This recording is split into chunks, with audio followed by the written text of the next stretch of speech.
Welcome to a series I'm going to be doing on the Book of Daniel. This will be a video series unpacking certain aspects about the Book of Daniel because the Book of Daniel, I firmly believe, is one of the most amazing books in the Bible.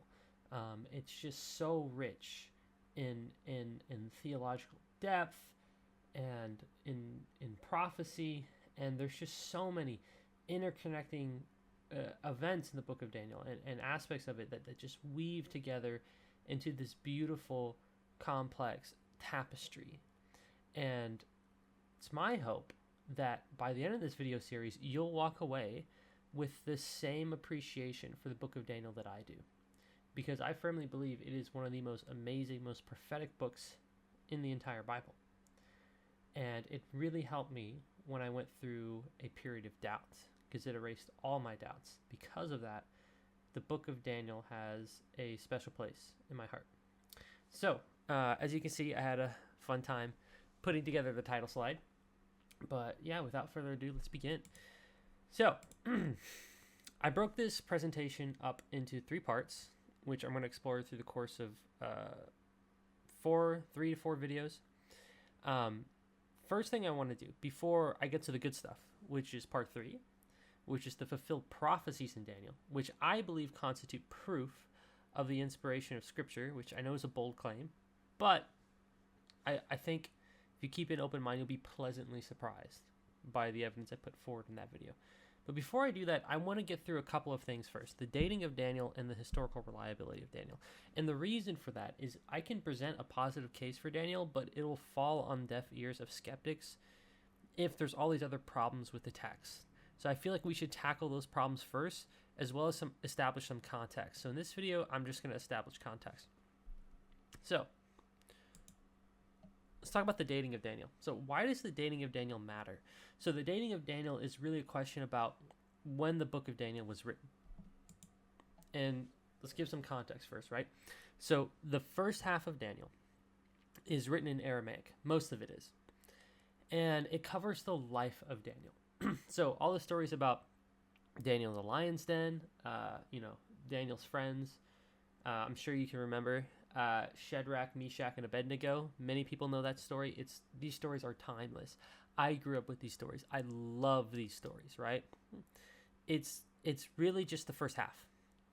And it takes place during the Babylonian exile. So what happened was the kingdom of Babylon came in. They conquered Jerusalem, destroyed the temple, and led the Jews into exile into Babylon. And while Daniel's there, he gains power similar to the way Joseph does. And we'll talk about that Joseph parallel in a little bit. But yeah, he interprets dreams and he survives persecution and rises to power. Second half, yeah, it's a lot different. I don't even know where to begin with this, right? These are visions that Daniel has. These are very mysterious visions, very bizarre, but they're prophetic dreams that he has. And so you have the 4 beasts, and then you have the prophecy of the 70 weeks. And then it also mentions the Greeks, etc. A lot of things are going on in the second half of Daniel, but these are just dreams he's having that are kind of disconnected from the narrative. They take place at different parts throughout the narrative. Okay, so let's talk about the dating, right? This debate goes back to 2 people, Jerome and Porphyry. That's when it's first documented in history, right? So Jerome is a Christian theologian.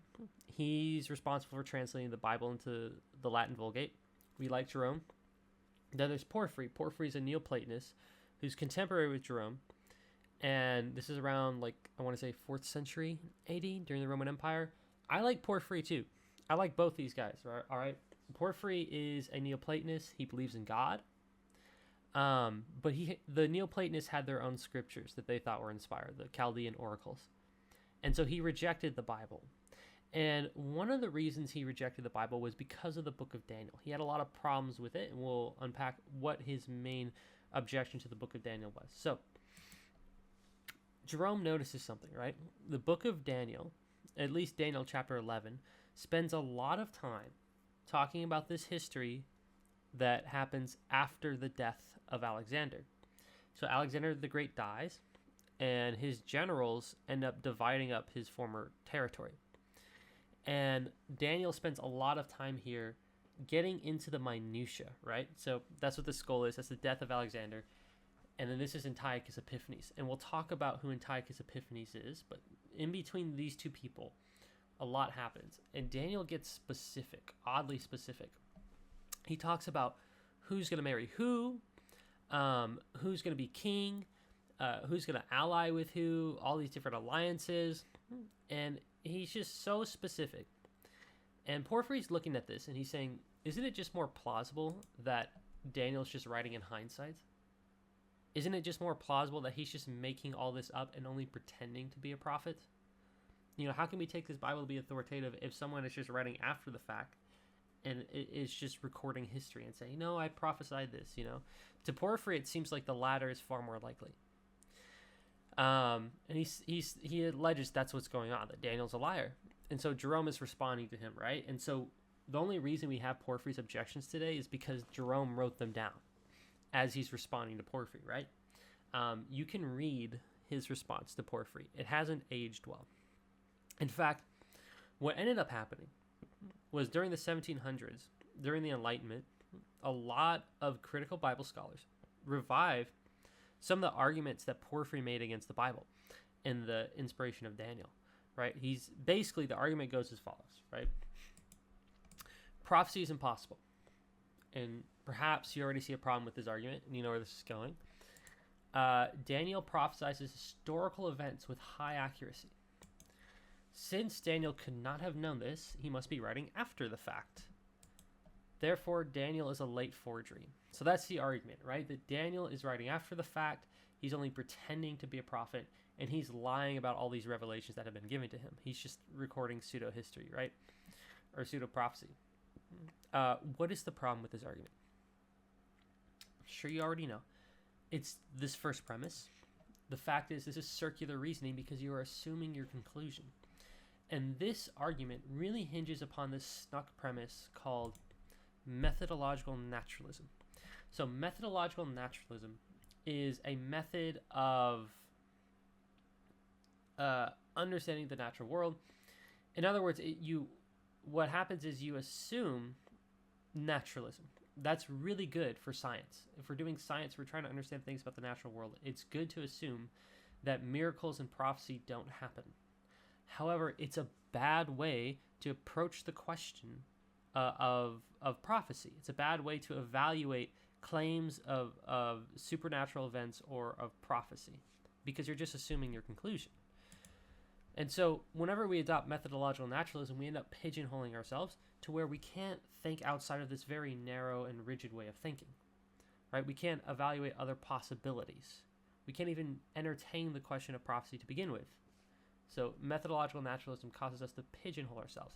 And it's because of this that a lot of critical scholars have abandoned these arguments against for the dating of the Book of Daniel, right? They no longer assume that prophecy is impossible. Whenever they date Daniel late, they use other internal evidence, and we'll talk about that.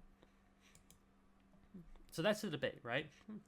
It either happened in the 6th century BC, or it happened in the 2nd century BC during the Antiochene persecutions, during the Maccabean revolt, and we'll talk about what that is. So it's divided in between two camps. There are people who accept the early date and the late date.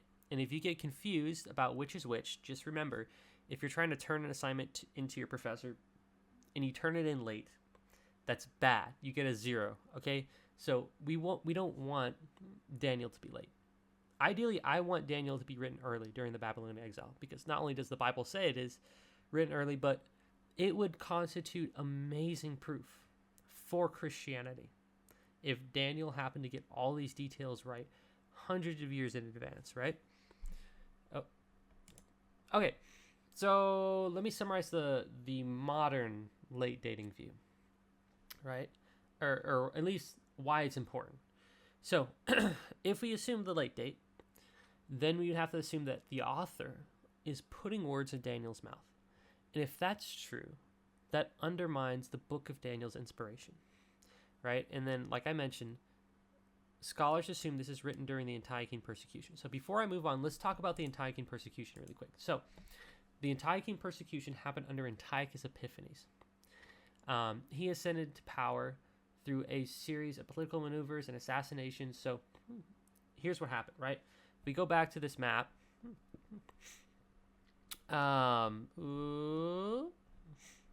Here. Oh, here. Okay. As you can see with this map, after Alexander the Great died, his generals divided his territory. And so you have Seleucus, who's one of the generals of Alexander, and he founds his empire, this dynasty, the Seleucid dynasty. Eventually, Seleucus conquers this region right here, owned by Antigonus, and he inherits the Holy Land. He inherits Israel, and he rules over Israel. And one of the kings from his dynasty is this guy, Antiochus Epiphanes. Then, after Antiochus Epiphanes takes the throne, through less than honest ways, the Jewish high priest Onias dies. So that's a pretty big deal, right? Because it causes this succession crisis. Who's going to be the next high priest? And note the date here, 171 BC. This is very important. Then you have two priests, Jason and Menelaus, who try to buy the office of high priest from Antiochus. They try to bid for it like it's an auction. The Torah says not to do this, by the way. Okay, this is a really bad idea. You do not want to upset Yahweh because bad things happen when you do. You want to keep the office of the high priest sacred. That's, again, I don't know if the Torah says it explicitly, but it says it implicitly that this is a really bad idea. And then Menelaus outbids Jason, and he becomes high priest. Then, after that happens, he installs Menelaus. Then the Ptolemies attack. So the Ptolemies are descended from Alexander the Great's general Ptolemy. They're in Egypt. And they attack, and as a result, Antiochus attacks back, and he pushes them all the way back to the capital in Alexandria. And he's about to crush them once and for all and end this centuries-long feud between these two dynasties. And he's about to crush them, and before he can do it, a famous event happens. The Romans come in, and a Roman senator draws a line in front of Antiochus. He says, if you take one step forward, you have declared war on Rome. And Antiochus really wasn't keen on fighting the Romans, so he backed off. And why do the Romans do this? They don't really care for the Seleucids or the Ptolemies. They want to maintain the balance of power in the Middle East. Because so long as the Seleucids and the Ptolemies fight each other, they're going to be weak. And then the Romans can come in and carve up the Middle East when they're ready. And so that's why the Romans intervened, right? And then while Antiochus is retreating, Jason, the other high priest who was bidding for the office, overthrows Menelaus, and he makes himself high priest. He starts a revolt, and because Antiochus was already upset about not crushing the Ptolemies, this pushes him over the edge. And he gets pretty mad. He gets pretty furious. That's kind of an understatement. When we talk about historical crash outs that were so bad, they made history, what Antiochus does next is easily top 5. Okay, he gets pretty mad, pretty tilted. So he establishes an altar to Zeus inside the temple. And this is what the author of the Book of Maccabees calls the abomination of desolation. And note the date, 167 BC. Then he slaughters thousands in Jerusalem and forces them to perform pagan sacrifices under the pain of death. And he forces them basically to renounce their religion. If they don't, they're killed. And if they do, he rewards them. Gives them high status. That's where the dispute, if you notice in the Gospels, between the Jews and the Samaritans, that's where it comes from. The Samaritans allied with the Greeks, and they were seen as race traders during this period. And then the Persians invade to the northeast, right? They were called the Parthians, right? The Parthians do this. They're modern-day Persians. They invade to the northeast, and Antiochus goes up to fight them and resist them. And so he leaves Jerusalem temporarily, but puts his soldiers there, like garrisons them there to continue the persecution, this very aggressive attempt at Hellenization. And then the Maccabees revolt. So, I mean, it's just a chaotic mess, right? So the Maccabees are a Jewish clan that revolt against the Greeks. They rise up. And the story is that Judas Maccabee was told by a Greek soldier that, hey, you have to perform this pagan sacrifice. You have to sacrifice this pig to a pagan god. And if you don't, I'll kill you. And Judas Maccabee resisted. Says, I won't do it. He was willing to accept death, to be faithful to the Torah. And then another Jew steps in his place and says, no, don't kill him. I will perform the sacrifice on his behalf. And this enrages Judas Maccabee. And so Judas Maccabee kills this guy, this unnamed Jew. And then he runs off to the hills and flees. And he regroups with the rest of his clan. And they start launching guerrilla attacks, guerrilla campaigns against the Greeks. And they start fighting back. And this happens while Antiochus is away. And then Antiochus, while he's on the Parthian campaign, dies from a plague that literally makes him rot from the inside out. And notice the date here, 164 BC. This is very important. And a lot of Jews, when they saw this as vindication for Yahweh punishing him. Because that's what happens when you set up an altar to Zeus in God's temple, okay? The results are not pleasant. So after Antiochus dies, the Maccabees cleanse the temple, same year, 164 BC, and that's where the celebration of Hanukkah comes from, Festival of Lights. And then Judas Maccabees dies defending Jerusalem, but the Seleucids eventually grant Israel independence. It's a long process, but eventually the land of Israel becomes independent again, and they're able to rule themselves. And so here's the timeline, right? From 171 to 164 BC. Pause the video. I want you to think, how many years is that? Okay, it's 7 years. Now think, why is that number important? This is a number that appears time and again in the Bible, and Daniel is obsessed with this number 7. And then if you'll notice, the abomination of desolation is set up right in the middle. And that means that there's this 3.5 year gap between 167 BC, when the abomination of desolation is set up, and 164 BC. And it's during that 3.5 year period that the Jews are heavily persecuted.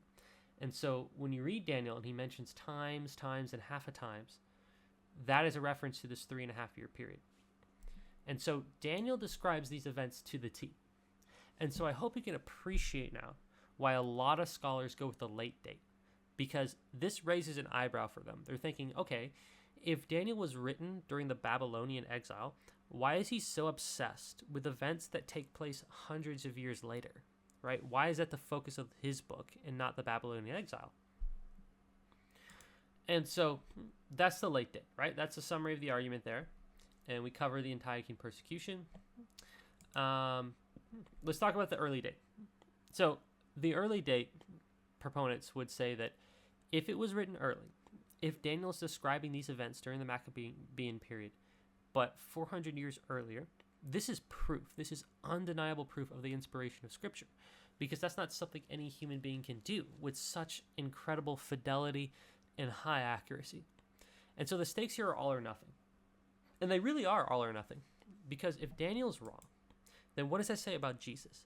Because Jesus quotes from the book of Daniel multiple times, and he calls him a prophet. He also calls himself a son of man. That's another reference to the book of Daniel. So if the book of Daniel is a forgery, and the author is a fraud, how does that reflect on Jesus? That doesn't look good for Jesus, right? And so a lot of scholars, I would say like more evangelical, fundamentalist leading, use this argument for the early date. They say, because Jesus said it, it must be true, and the debate is over. We don't even need to look at the evidence. We know it's true because Jesus said so. This is not a direct quote by ABR, by the way. I included ABR because I feel like that's something they would say. Because I did watch a segment that ABR did on the book of Daniel, and it almost made me lose my faith. I'm going to be honest. I don't want to say it almost made me lose my faith, but I felt that way. Because I felt like for the first time I had like serious doubts. And it was a really uncomfortable experience. I didn't like it. And so what I want to do is I just want you guys to pause the video maybe and just think about it. Why is this argument bad? Maybe you don't need to think about it. Maybe it's immediately obvious to you why this doesn't work. But the dating of Daniel is an independent truth claim. And that's the problem with this argument, is that if Jesus says 2 plus 2 equals 3, that doesn't mean 2 plus 2 equals 3. Again, this is an independent truth claim. So we can't use "for the Bible tells me so" as an argument. Okay? Maybe you know that jingle, where that comes from. Jesus loves me so, for the Bible tells me so. I don't know. Anyways, so what's the right way to approach this question? So I think the right way to approach this question is to first take off our apologist hat and put on our neutral historian hat and ask ourselves, first, what are the facts? Establish those first. And then once we've done that, we can put our apologist hat back on. And so, yeah, I think coming at this from a neutral point of view is the right way to do it. And the way we do that is first by getting rid of methodological naturalism, so we don't come in with those assumptions, but also doing away with wishful thinking. Just because we want Daniel to be early does not mean that it is early. And so we should understand each argument on its own merits. And one thing I'll say about the early date is, as I did some digging, I found that arguments for the early date were a lot better than "for the Bible tells me so." And we'll go into those. So here are some of the arguments for the book of Daniel, for the early date of the book of Daniel. And so the first one would be the Aramaic. The fact that the Aramaic is very old and was the kind of Aramaic that was only spoken in the Babylonian high court. So it's a very high Aramaic. But before I go into more detail, I think that's a good place to end this video.